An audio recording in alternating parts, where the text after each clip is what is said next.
Now, it's always a good idea when you're making arrows, cutting them and stuff, you get carbon dust inside the arrow shaft. So I always blow it out with the air compressor, but it's best to go through. Some people use acetone, but they say the best thing to use is 99% isopropylene alcohol. So that's what I'm using here. And I just take a Q-tip, dip it in the alcohol. And even for my nocks, these are going to a 10 point, so I have to glue a bushing in before the knock actually goes in. The knock will fit inside the bushing. So you want to go through so you get a good adhere with your glue. And you'll see you get a little bit of black out of there, even though I already kind of blew this out with air. So just go through and wipe out the inside of the shaft real good.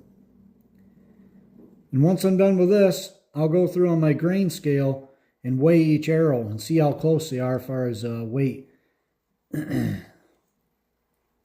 if one is a couple grains heavier than the others, I'll actually put that on my arrow squaring tool and spin it and just kind of keep shaving the insert down little by little, and then I'll come to this end, shave this end down little by little, and see if I can work it closer to the weight of the other arrows.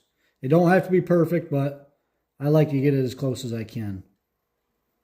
Now, if it was 5 or 10 grains difference, well, then I'd probably just abort that arrow and start with a new one.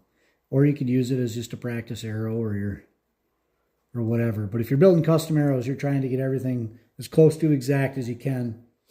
So you want to be real precise about it. If you're just regular buying arrows from the store, 5, 10 grains ain't going to make that big of a difference. But when you're into customs and you want everything perfect to get the most accuracy you can, you got to try to replicate one arrow to the next. And here's my high spot, high spine, and I'll fletch accordingly.